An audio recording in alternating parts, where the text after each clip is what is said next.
あなたの恋人は本当に信頼できる相手ですか？第二次世界大戦中、ドイツの潜水艦 U ボートに乗って戦う兵士たちは予期せぬ事態にうろたえました。なぜ連合軍がここに？潜水艦同士での連絡は全て暗号化。盗聴されても解読のルールを知らない敵軍はその内容が絶対にわからないはず。にもかかわらず、相対する敵の連合軍はまるでこちらの通信内容を全て把握しているかのように、あらゆる局面で先回りをしてきます。この事態を聞いたポーランドのルビンスキ伯爵は大きな冷や汗をかきました。まさか、奴がそうだったのか。あの伝説の。ルビンスキ伯爵には心当たりが一つあったんです。そしてその不安は的中してしまっていたんです。彼はベッドの上である人物に暗号に関する重大な情報を盗まれていたんです。そう、伝説の女スパイベティ・パックに。第二次世界大戦の戦局を変えた伝説の女スパイベティ・パック。歴史の裏側で彼女は一体何を成し遂げたのか。その伝説は映画よりも劇的な波乱に満ちていたのです。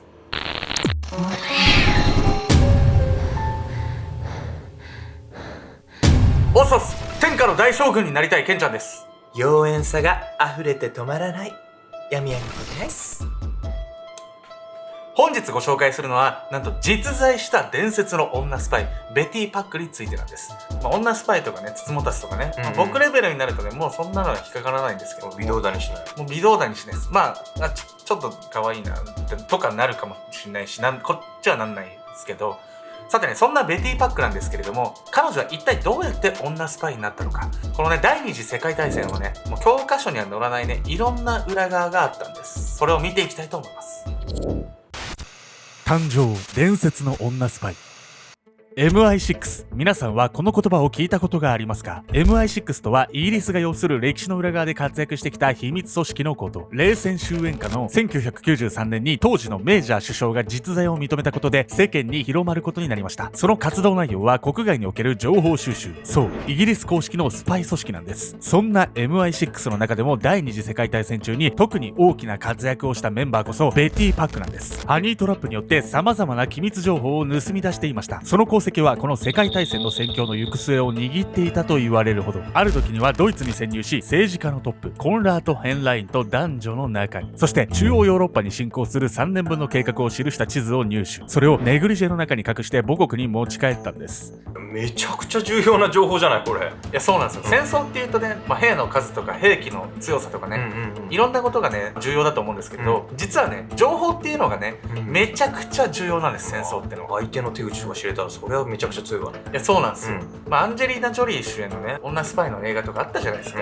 あれじゃないですけど、失敗したら相手の国のね警戒も強まっちゃうし、情報は手に入らないし、もう後戻りができない、生半可な気持ちではできない職業なんです、女スパイっていうのは。そんな中ね、ベティはどうやってスパイになっていったのか見ていきたいと思います。ベティ・パックは1910年にアメリカ・ミネソタ州で生まれました。大きく優しい青い瞳に悩ましい妖艶な声、そして金髪がかった赤毛。ベティは少女の頃から周囲の大人を魅了するほどの容姿を持っていたんです。11歳の頃には心を奪われたイタリアの外交官が話をしたいと学校にやってきたことも。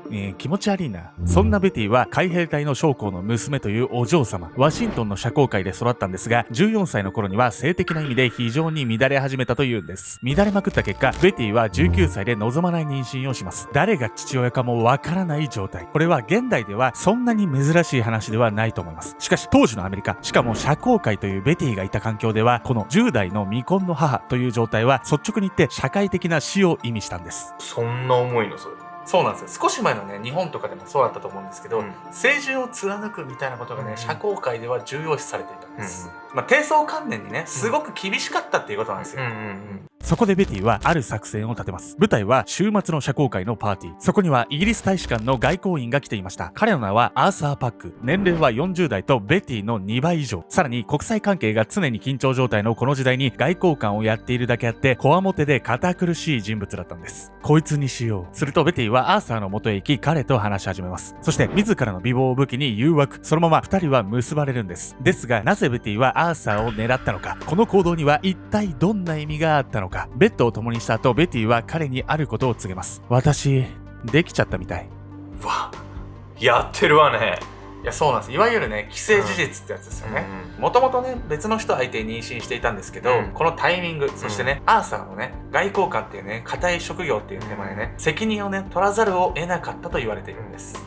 こうして1930年2人は結婚することに。ベティのスパイ人生初めてのハニートラップです。そして人妻となったベティは様々な国を訪れることになりました。外交官のアーサーは海外出張が多く、行く先では仕事関係の会食が続きます。名家に生まれたために教養深かったベティはトリリンガル。たくさんの人と出会い、外交官の妻としての役割を果たす中で、彼女は情報収集のスキルがどんどん磨かれていったんです。その一方で夫婦仲は冷え切った状態に。実はアーサーに妊娠の嘘がバレてしまったんです。もともと性に旺盛だったベティはこの状況に耐えられず、愛人を何人も作るように。そんな中、彼女は貴族階級のイギリス人ジャーナリストの愛人となりました。彼はベティに上司のビーバーブルック卿を紹介します。そしてビーバーブルック卿はベティに MI6 に勤める友人を紹介するんです。この出会いが彼女の人生を大きく変えることになりました。なんかこれも愛人関係版のわらしべ長者みたいなのがどんどん偉い人紹介されていくっていう感じじゃないこれ。いやそうなんですよね。もうベティのねいたね社交界っていうのは、やっぱりねその性質上ねもういっぱいすごい人がいたんです。そしてね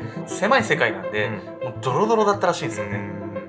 MI6 の人間はベティを見てこのような感想を持ったんです。非常に有用なスパイになる。彼女は美貌はもちろん優れた知性を持っていました。そして崩壊した倫理観、これは一般人としては致命的なんですが、人を騙すスパイには不可欠な資質なんです。そして決定的な事件が起こるんです。1938年、夫のアーサーはポーランドに転勤となりました。それに伴い夫婦揃って移住します。するとすぐさまベティはたくさんの愛人を作りました。しかも政治家などどの愛人も国の重要なポジションの人物たち。そうしてたくさんの夜を迎える中でベティはこんな話を耳にします。実はドイツにお金を送ってるんだよね。チェコスロバキアを買収する計画があって、ポーランドとドイツは敵対関係にあるはずでした。実際に1939年、ポーランド侵攻と呼ばれる戦争が起きています。しかしその裏で一部の政治家が繋がっていたんです。このビッグニュースをベティはピロートークの中で聞き出しました。彼女は急いで MI6 のトップジョン・シェリー氏に伝えに行きます。まさに大手柄ですが、実はこれ全て MI6 が密かに仕組んだことだったんです。ポーランドについて探りを入れたイギリスはベティを派遣すれば何か得られるのではないかと考えていたんです。そして作戦は見事に成功。ベティは正式に MI6 に登録されました。ちなみにね、情報を伝えるときは MI6 の人とね一緒にゴルフしていたそうなんですよね。でゴルフしている裏で情報をね伝えてたそうなんですよ。ね、スパイ映画みたいなフィクションの話じゃない本当に。そうなんですよ。そして、MI6 に正式に登録されたベティはここからねスパイとして暗躍していくんです。ドイツ崩壊。スパイとなったベティに任務が入ります。ターゲットはポーランドの外務大臣ジョゼフ・ベックの首席補佐官であるマイケル・ルビンスキー伯爵。外交関係における機密情報を狙おうというわけなんです。ベティは晩餐会でルビンスキー伯爵に接触します。隣に座りいつもの技で誘惑をかけました。すると伯爵はたちまち恋に落ち、翌日にはピンクのバラの花束を送ってきたというんです。簡単に落ちた伯爵、毎晩の仰せを重ねる中で彼はベティに完全に心を許すようになったんです。そして自分が補佐する外務大臣ジョゼフ・ベックが戦争を防ごうとヒトラーと秘密交渉をしていることなど何でも話をしてくれたんです。そんな中とんでもなく大きな情報を入手します。それはドイツが有するエニグマ暗号機に関するもの。なんか中二病みたいな名前出てきたけど何これ。エニグマ暗号機ですね。実はねこのエニグマ暗号機こそがねドイツ軍のね海の上での戦いの、重要なツールだったんです。そしてそれによってドイツ軍は海のね上の戦いをねどんどん制していったんですけど、このねエニグマ暗号機を解明することがドイツ軍との戦争をね制すと言われていたんです。というわけでね本日のメトラキーワードエニグマ暗号機について。エニグマ暗号機はドイツ軍が潜水艦同士で連絡を取る際に使っていたもので、メッセージを暗号化してくれる機械のこと。単なる無線でのやり取りは盗聴の恐れがあったため、暗号化は非常に重要な作業でした。使い方は簡単で、アルファベットが書かれたボタンを押すとすぐ後ろにあるランプボードに機械を通して変換された文字が点灯します。この変換の仕組みはかなりややこしく、単にアルファベット2文字がずれるなどの簡単な変換ではないんです。しかし機械の中の仕組みが複雑なだけで、使う側にとってはかなり簡単な使用方法でした。送り手はまず送りたいメッセージを打ち込み、ランプボード上で順番に点灯する文字列を書き留めます。これをモールス信号に置き換えて無線で連絡。受け手は送り手のエニグマ暗号機と同じ設定にした上で暗号を打ち込むとランプボードに元々のメッセージが復元されるという仕組みになっていました。これ聞いたらわかると思うんですけど、アルファベットがねどんなね規則性法則で変換されているかっていうのね分かってる人ねほとんどいなかったと思うんです。勝手に機械がやってくれてるって感じね。イギリスは開戦を有利に進めるためエニグマ暗号機の解読を最重要優先事項としていたんです。最高機密基地であるブレッチリーパークの暗号解読専門家たちは日夜この謎に挑戦していたんです。しかし芳しい成果は得られず、そんな中ベティはターゲットのルビンスキー伯爵から衝撃的な事実を聞き出します。エニグマ暗号機あれならとっくに仕組み分かってるよ。いや知ってんの？そうなんですよ。ポーランドで戦い始まる前からもうエニグマ暗号機ね解読してたんですよ。ツッコミどころ多すぎない？ちょっとこれエニグマ暗号機解くみたいなやつね映画であるんでね、皆さんも、ね、興味あったらぜひ見てください。なんて映画？エニグマ。ポーランドにはブラックチャンバーと呼ばれる地下の秘密基地がありました。そこで働く数学者たちがエニグマ暗号機の解読に成功していたんです。この情報をイギリスに持ち帰るベティ。以来開戦はイギリスに非常に有利な展開となります。第二次世界大戦がドイツの敗北に終わった大きな要因の一つにこのベティの功績があるとも言われているんです。しかしここで一つの疑問が湧きます。なぜこんなにも重要な機密を明かす人が多いのか。実はその裏にはこのような心理が働いていました。その名も確証バイアス。これは心理学用語なんですが、認知におけるバイアスの一種のこと。実は人間は自分に都合のいい情報ばかりを集め、逆に都合の悪い情報を無視するという癖があるんです。そのため騙された人たちはベティの取る行動のうち自分に惚れているという都合のいい情報ばかりに注目してしまっていたんです。どんなに優秀なスパイでも隠しきれない不自然な点が少しはあったはず。しかし確証バイアスのせいでそこに気づけなかったというわけなんです。これを避けるには自分が先入観にとらわれて物を見てしまっているという確証バイアスの存在を意識し、相手がイメージとかけ離れた人物である可能性を想定することが重要となるんです。あんたもさ、なんか私がよく気持ち悪いとか言うけど、それ先入観にとらわれちゃってんだよ。あんたの見えない魅力、いっぱい持ってるわよ、私。言ってないのにそれ言うってことは確証バイアスがあるってことなんで気をつけましょう。というわけでですね、こういう風にね、実例なんですけれども、エニグマ暗号機をね、情報をね、持ち帰ったね、ベティなんですけど、この後ね、最大の任務に挑んでいくんです。伝説の女スパイ最大の任務。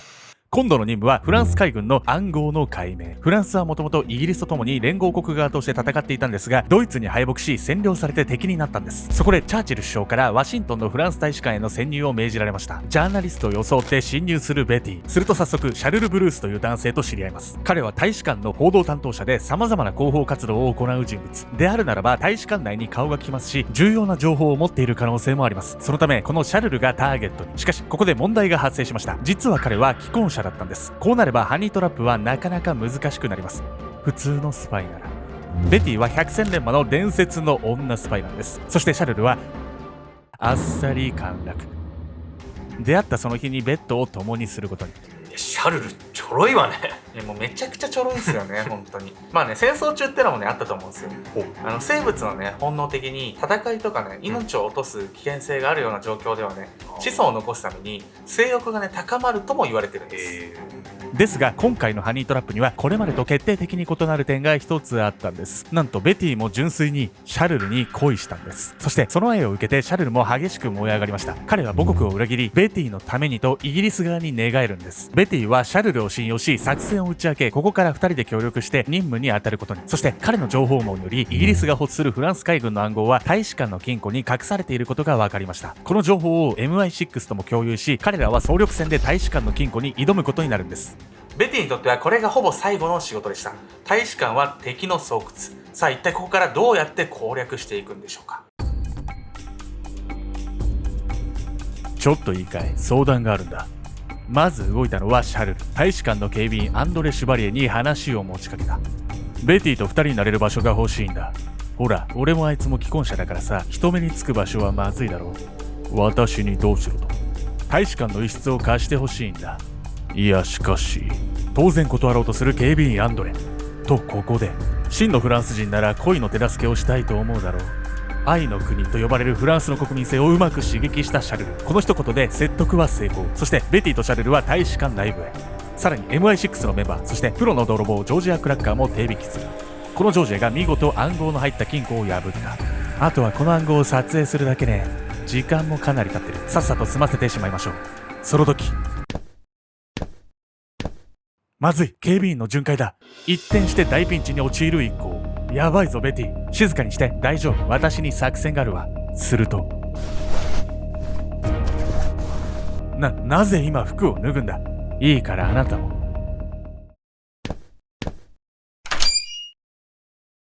そこで何をやってる。お詫びしますマダム。警備員がドアを開けると、そこには裸でまぐわっているベティとシャルルが。気まずくなった警備員は足早に立ち去っていった。007の世界じゃない。エッチエッチ。もうね、これはね、エッチです。エッチ。これはエッチです。エッチじゃない。まあね、本当にね、こういったね、言葉のやり取りがあったかっていうのはね、まあ真相はね、本人たちのみぞ知るってところなんですけれど、この捨て身の起点によってね、時間稼ぎが成功していくんです。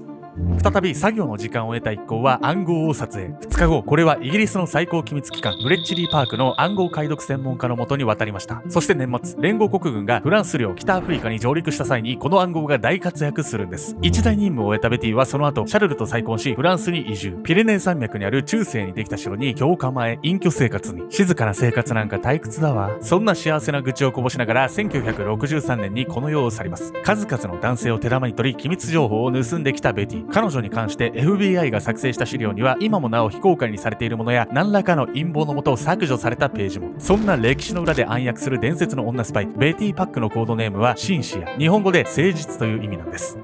逆だね。